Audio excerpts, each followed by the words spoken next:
সবাইকে স্বাগত। আপনারা যারা ইসলামী ব্যাংক মেসেঞ্জার কাম গার্ডে পরীক্ষা দিবেন, আজকের ভিডিওটা খুবই গুরুত্বপূর্ণ।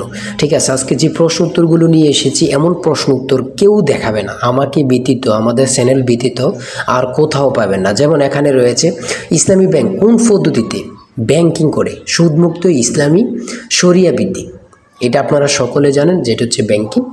এমনভাবে কিন্তু খুব গুছিয়ে আমরা সাজেশনটি সাজিয়েছি। যেমন এখানে রয়েছে আইবিবি মানে ইসলামী ব্যাংকের চালক কি, সেটা হচ্ছে মুস্তফা আহমেদ।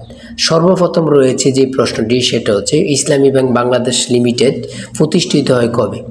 1983 সালে। আমি বাকি প্রশ্ন উত্তরগুলো দেখাইলাম না। এই পিডিএফটি আপনারা যারা সংগ্রহ করতে চান, একদম স্পেশাল একটি শর্ট চূড়ান্ত সাজেশন পাবেন। এই সাজেশনটি যারা সংগ্রহ করতে চান, স্ক্রিনে দেওয়া হোয়াটসঅ্যাপ নাম্বার রয়েছে, ইমো নাম্বার রয়েছে, দুটোর মধ্যে যে কোনো একটি মেসেজ করে সাজেশনটি সংগ্রহ করুন। সাজেশনের মূল্য মাত্র 100 টাকা। আমি বলি অবশ্যই প্রত্যেকে সংগ্রহ করবেন, ইনশাল্লাহ আপনার পরীক্ষায় পাশ করবেন। যেমন এখানে একটা রয়েছে, এটা কিন্তু খুবই গুরুত্বপূর্ণ। মুদারাবা কি? একজন বিনিয়োগকারী ও একজন উদ্যোক্তার পারস্পরিক চুক্তিভিত্তিক ব্যবস্থাকে কি বলে? মুদারাবা বলে। এগুলো কিন্তু অনেকগুলো প্রশ্ন উত্তর এখানে পেয়ে যাবেন। খুবই গুরুত্ব প্রশ্ন উত্তরগুলো নিয়ে আমরা সাজিয়েছি। ইনশাল্লাহ প্রত্যেকে সংগ্রহ করবেন। সাজেশনের মূল্য মাত্র 100 টাকা। আমি আশা করি আমাদের সাজেশনটি পড়লেই এর বাইরে আপনাকে আর কিছুই পড়তে হবে না। সবাই ভালো থাকবেন, সুস্থ থাকবেন। অবশ্যই চ্যানেলটি সাবস্ক্রাইব করে রাখবেন, আপনার কাজে আসবে। সবাই ভালো থাকবেন। আল্লাহ হাফেজ।